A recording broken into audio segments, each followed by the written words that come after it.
Perkenalkan, nama saya Fani Novianti dari kelas 12 IPA 2. Perkenalkan, nama saya Ayu Rahmasari dari kelas 12 IPA 2. Nama saya Lita Yulianti dari kelas 12 IPA 2. Nama saya Mutiara Nur Anissa, kelas 12 IPA 2. Di sini kami akan menjelaskan cara bergantian mengenai peristiwa Bandung Lautan Api.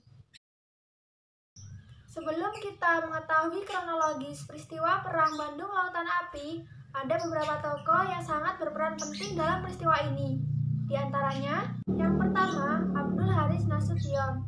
Beliau lahir di Kota Nopan, Sumatera Utara pada tanggal 3 Desember 1918. Beliau merupakan tokoh yang mencetus taktik melawan tentara sekutu. Yang kedua, Muhammad Toha. Beliau lahir di Bandung tahun 1927.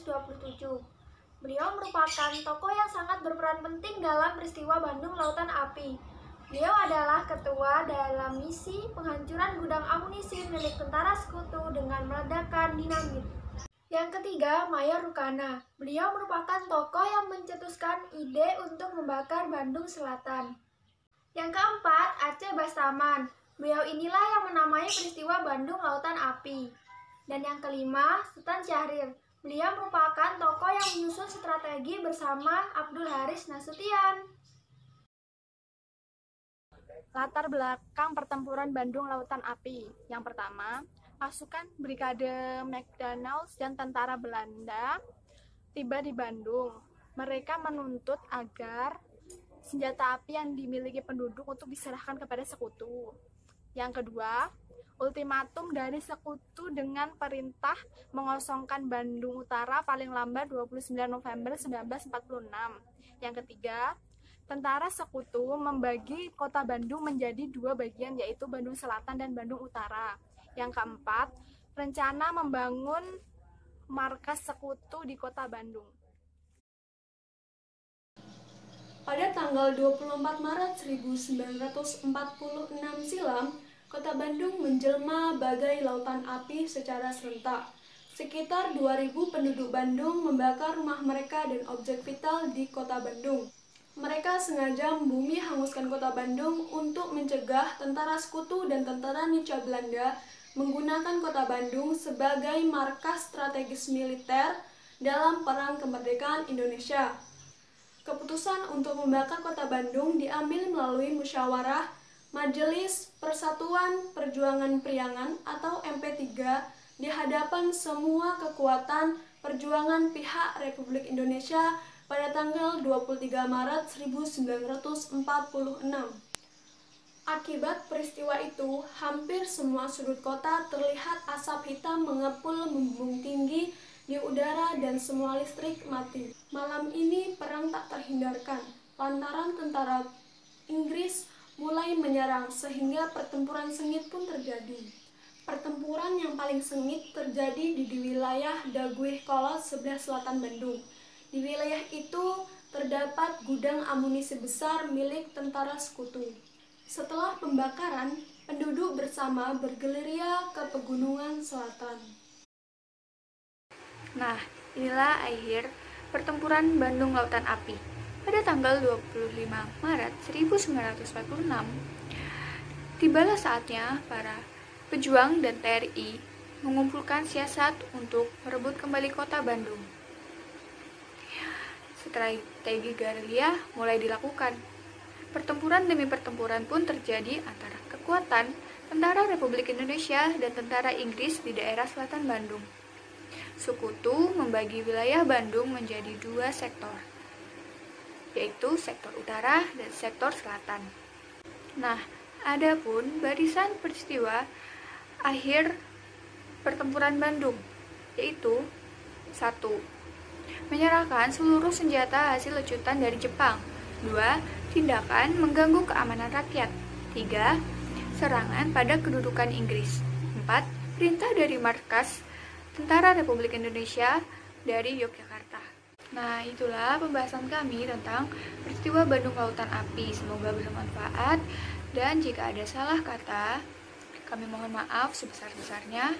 Assalamualaikum warahmatullahi wabarakatuh. Assalamualaikum warahmatullahi wabarakatuh. Di sini kami akan menjelaskan tentang agresi militer Belanda II yang akan dibacakan oleh Azhar Insanul Kamil dan juga saya. Silahkan. Agresi militer Belanda II atau Operasi Gagak terjadi pada 19 Desember 1948 yang diawali dengan serangan terhadap Jogja, ibu kota Indonesia saat itu, serta penangkapan Soekarno, Muhammad Syahri, dan beberapa tokoh lain. Jatuhnya ibu kota negara ini menyebabkan bentuknya pemerintah darurat Republik Indonesia di Sumatera yang dipimpin oleh Syafruddin Parawinegara. Pada hari pertama agresi militer Belanda II, mereka menerjunkan pasukan di pangkalan udara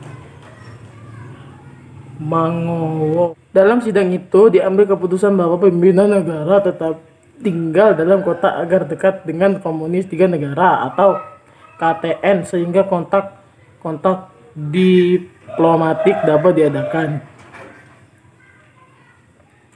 Tanggal 18 Desember 1948 pukul 23.30 siaran radio antara dari Jakarta menyebut bahwa besok paginya wakil tinggi mahkota Belanda, Dr. Bell akan menyampaikan pidato yang penting. Sementara itu, jendela Pons yang telah berbulan-bulan mempersiapkan secara permusnahan TNI memberikan instruksi kepada seluruh tentara Belanda di Jawa dan Sumatera untuk memulai penyerangan terhadap kubu Republik. Operasi tersebut dinamakan Operasi Krain.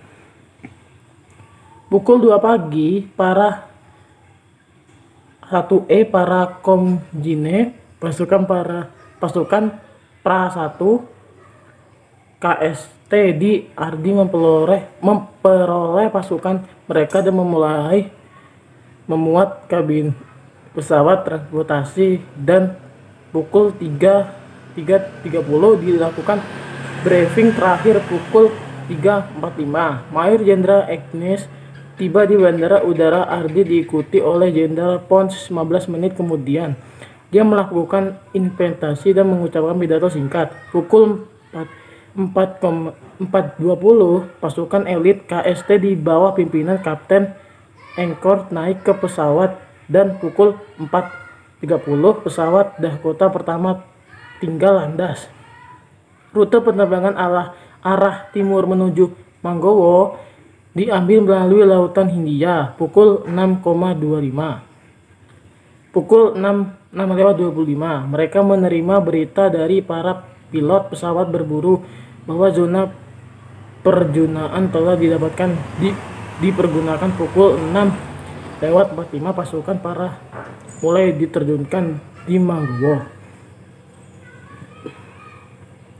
Seiring dengan penyerangan terhadap bandar udara Manggowo, pagi hari tanggal 19 Desember 1948, WTM Bell berpidato di radio dan menyatakan bahwa Belanda tidak lagi terkait dengan persetujuan Rhinfield. Penyebutan terhadap semua wilayah Republik di Jawa dan Sumatera termasuk serangan terhadap ibu kota RI, Yogyakarta, yang kemudian dikenakan sebagai agresi militer Belanda II telah dimulai. Belanda konsisten dengan menamakan agresi militer ini sebagai aksi polisional. Pemerintahan darurat. Suederman dalam keadaan sakit melaporkan diri kepada Presiden. Kabinet mengadakan sidang dari pagi sampai siang hari. Karena merasa tidak diundang, Jenderal Suederman dan para perwira TNI lainnya menunggu di luar ruangan sidang. Setelah mempertimbangkan segala kemungkinan atau yang dapat terjadi, akhirnya pemerintah Indonesia memutuskan untuk tidak meninggalkan ibu kota. Mengenai hal-hal yang dibahas serta keputusan yang diambil dalam sidang kabinet tanggal 19 Desember 1948. Berhubungan Suederman masih sakit, Presiden berusaha menunjukkan supaya tinggal dalam kota.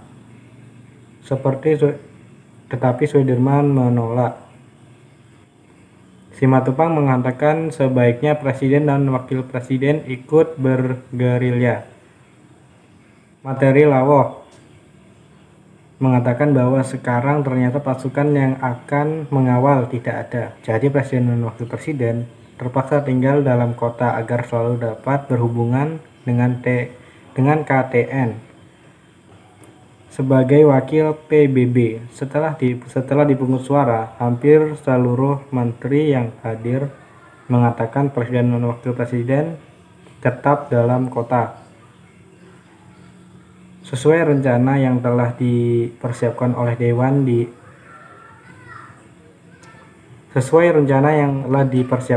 Dewan Siasat, yaitu basis pemerintahan sipil akan dibentuk di Sumatera. Maka presiden dan wakil presiden membuat syarat kuasa yang ditujukan kepada Mr. Syarifuddin Prawiranegara, Menteri Kemakmuran yang sedang berada di Bukit Tinggi. Presiden dan wakil presiden mengirim kawat kepada Syarifuddin Prawiranegara di Bukit Tinggi bahwa ia diangkat sementara membentuk satu kabinet dalam mengambil alih pemerintahan pusat. Pemerintahan Syarifuddin ini kemudian dikenal dengan pemerintahan darurat Republik Indonesia. Sekian dan terima kasih. Assalamualaikum warahmatullahi wabarakatuh. Assalamualaikum warahmatullahi wabarakatuh. Di sini saya Erika Novia dari kelas 12 IPS 1. Di sini saya akan melanjutkan presentasi dari Adelia Putri, Siti Nurhasana dan Anastasia.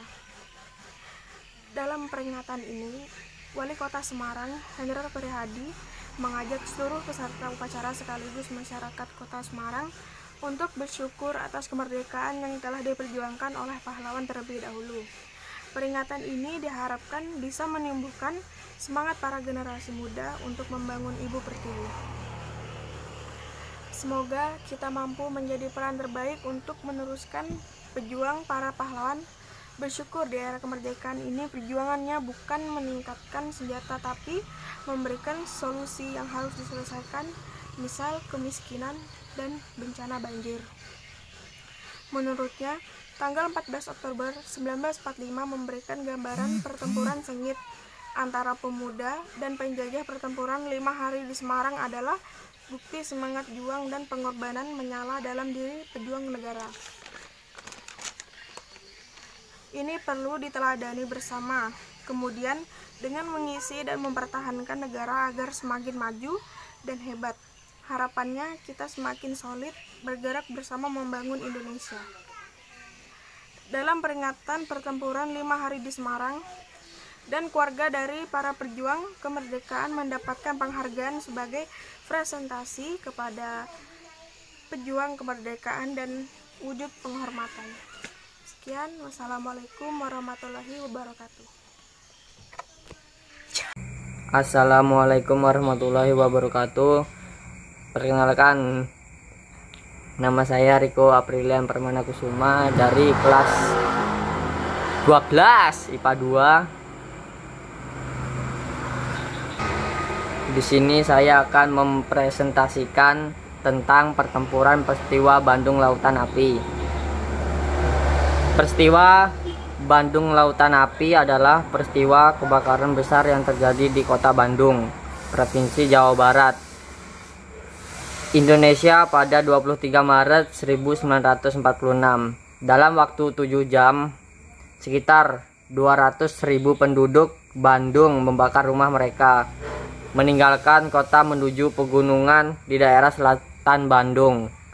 Hal ini dilakukan untuk mencegah tentara sekutu dan tentara NICA Belanda untuk dapat menggunakan kota Bandung sebagai markas strategis militer dalam Perang Kemerdekaan Indonesia.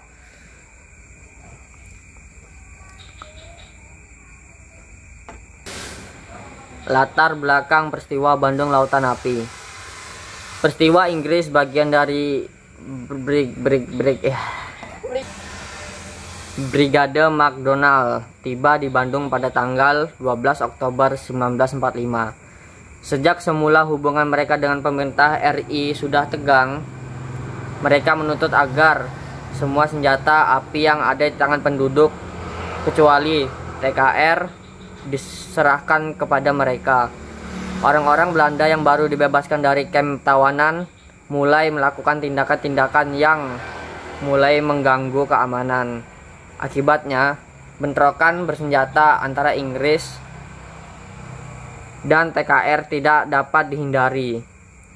Malam tanggal 21 November 1945, TKR dan badan-badan perjuangan melancarkan serangan terhadap kedudukan Inggris di bagian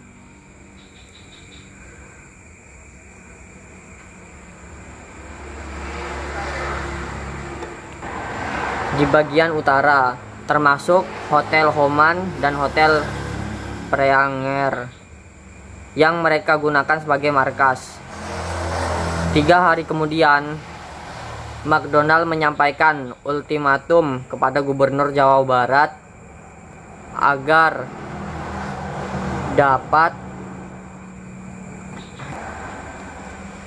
Bandung Utara dikosongkan oleh penduduk Indonesia, termasuk pasukan bersenjata. Asal istilah Bandung Lautan Api.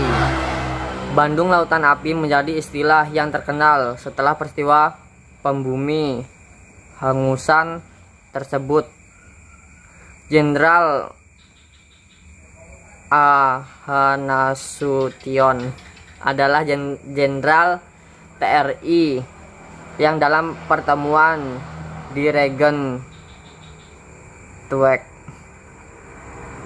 setelah kembali dari pertemuannya dengan Sultan Jahir di Jakarta, memutuskan strategi yang akan dilakukan terhadap kota Bandung setelah menerima ultimatum Inggris tersebut. Assalamualaikum warahmatullahi wabarakatuh. Nama saya Nanda Devrastika dari kelas 12 IPA 3.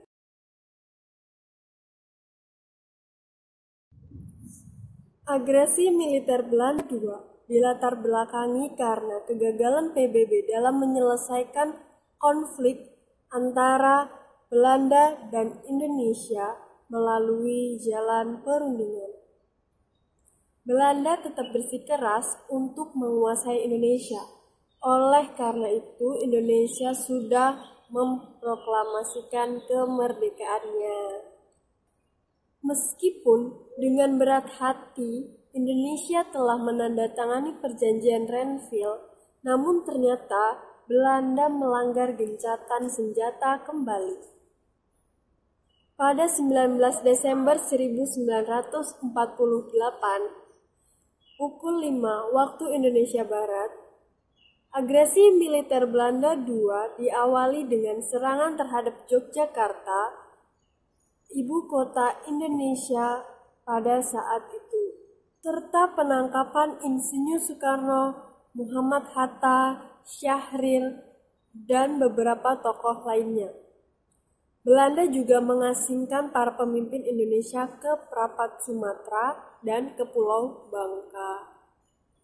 Sebelum diasingkan, Presiden Soekarno memberikan surat kuasa kepada Syarifuddin yang berada di Bukit Tinggi untuk mendirikan pemerintahan darurat.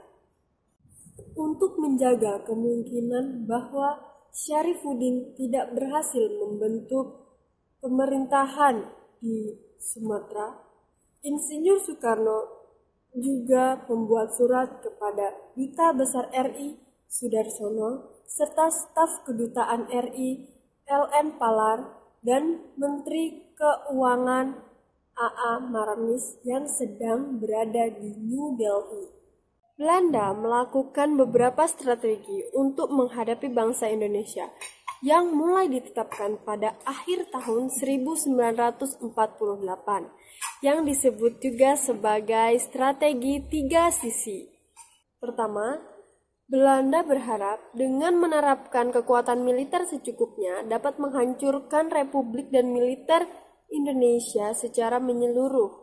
Kedua, menjadikan bangsa Indonesia sebagai negara federal serikat demi melaksanakan program pemecah belah bangsa atau politik adu domba. Ketiga, Belanda mengharapkan bangsa Indonesia mendapatkan sanksi internasional melalui pemberian kedaulatan pada Federasi Indonesia yang dikuasai oleh Belanda secara tidak langsung. Ketika agresi militer Belanda II dilaksanakan, Jenderal Sudirman telah mengeluarkan instruksinya yang dikenal sebagai Perintah Kilat.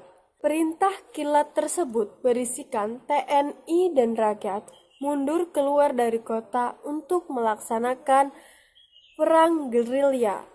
Pasukan divisi Siliwangi diperintahkan untuk kembali ke Jawa Barat, sedangkan divisi Majapahit diperintahkan untuk kembali ke Jawa Timur.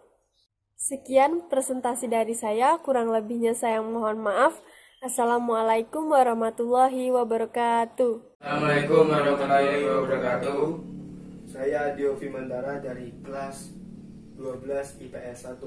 Nama saya Gofur Arisa Putra, kelas 12 IPS 1. Dan saya Arya Madi, kelas 12 IPS 2. Sejarah peristiwa merah putih di Manado 1946. Setelah proklamasi kemerdekaan Indonesia pada 17 Agustus 1945, tidak berarti kondisi negara kita langsung berada dalam tahap yang aman dan tentram. Serangkaian insiden dan pertempuran berdarah masih terjadi dalam masa-masa pertahanan kemerdekaan tersebut. Tidak hanya terjadi di Pulau Jawa, pertempuran-pertempuran di masa setelah kemerdekaan juga terjadi di pulau-pulau lainnya, antara lain Sulawesi, tepatnya di Manado. Peristiwa ini menjadi salah satu rangkaian kejadian penting yang turut adil membentuk Republik Indonesia. Para pemuda yang bergabung dalam pasukan KNIL Kompi 12 pimpin CH Taulu bekerja sama dengan rakyat merebut kekuasaan di Manado. Pemohon yang minahasa pada 14 Februari 1946 hasilnya sekitar 600 orang pasukan serta pejabat Belanda berhasil mereka tahan. Pada tanggal 16 Februari 1946 dikeluarkan selebaran yang menyatakan kekuasaan seluruh Manado telah berada di tengah. Akhir peristiwa Merah Putih. Kejadian dalam sejarah peristiwa Merah Putih ini diberitakan berulang lewat siaran radio dan telegraf oleh Dinas Penghubung Militer di Manado, yang diteruskan oleh kapal perang Australia SS Luna ke markas besar sekutu di Brisbane. Radio Australia kemudian menjadikan sebuah berita utama yang disebarluaskan oleh BBC London serta Radio San Francisco Amerika Serikat berebut tansi militer Telling dengan mengibarkan bendera merah putih menjadi pukulan telak untuk Belanda karena berhasil melumpuhkan provokasi Belanda di luar negeri. Hanya Pulau Jawa yang berjuang untuk merebut kemerdekaan di Indonesia. Belanda menyatakan bahwa proklamasi kemerdekaan bukan merupakan pejuang semua rakyat Indonesia dan kekuasaan di daerah lain selain Jawa masih berada di genggaman Belanda. Kebangkitan rakyat Manado, Minahasa dan seluruh rakyat sulit untuk merebut kekuasaan memberi dampak yang positif bagi diplomasi Indonesia di luar negeri dan sejarah kemerdekaan Indonesia dengan mempercepat pengakuan.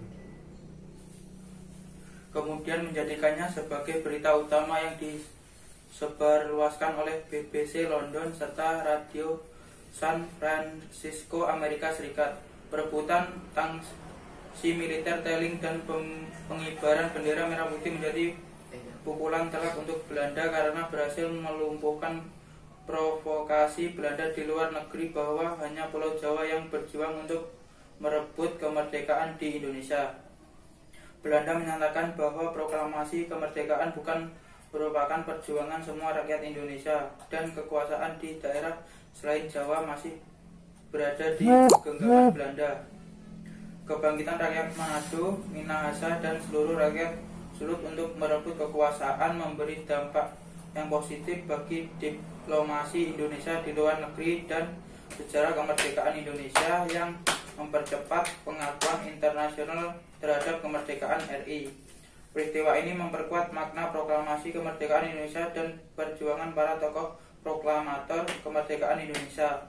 Lewat sejarah peristiwa Merah Putih di Manado pada 14 Februari 1946 dapat meyakinkan dunia bahwa perjuangan kemerdekaan dilakukan oleh seluruh rakyat Indonesia.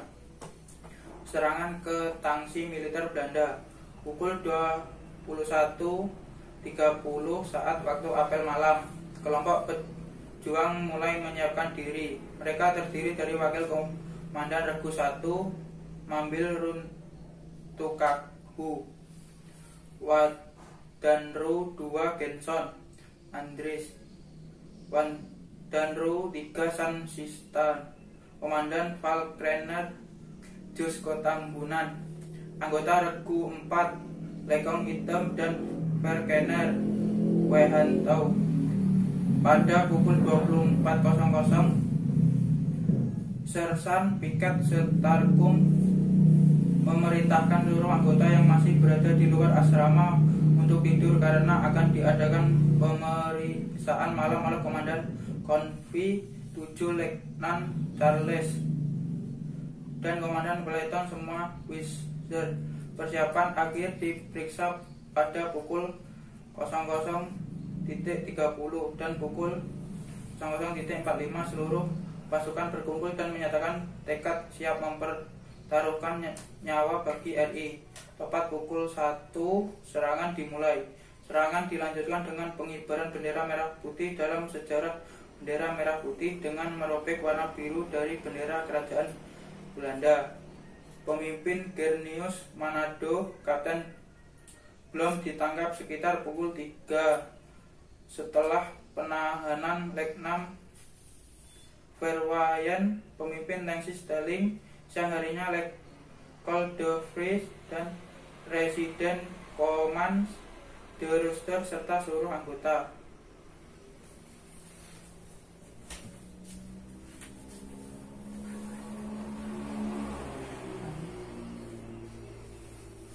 Februari tahun 1945 juga masih banyak terjadi konflik di area tersebut. Sebagaimana wilayah lain di Indonesia, Sulawesi juga akan diambil oleh pasukan sekutu. Namun pada tanggal 21 Agustus 1945, wilayah tersebut sudah diserahkan oleh tentara Jepang kepada E.H.W. Plangkahu yang merupakan petinggi Barisan Pemuda Nasional Indonesia atau disebut BPNI. Belanda bersama yang berada di bawah perlindungan sekutu berencana kembali menduduki Indonesia Timur, khususnya Sulawesi Utara.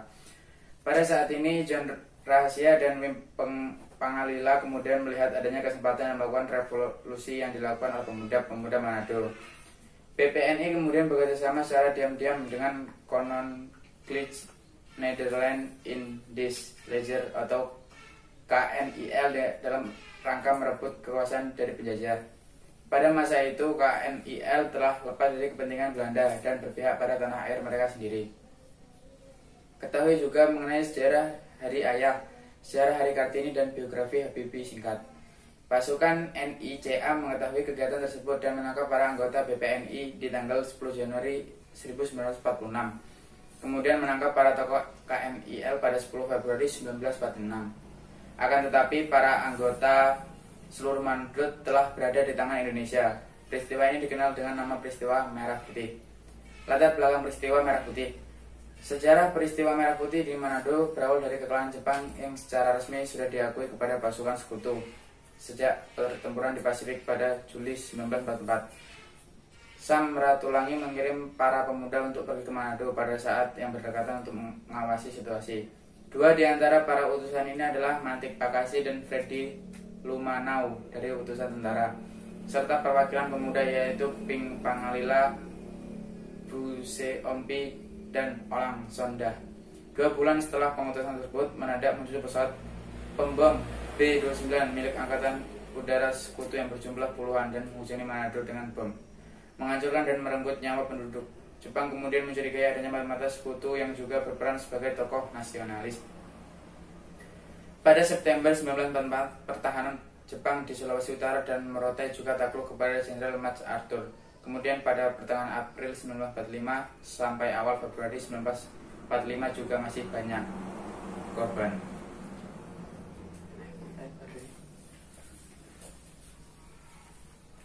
Demikian presentasi dari kami, kurang lebihnya mohon dimaafkan. Assalamualaikum warahmatullahi wabarakatuh.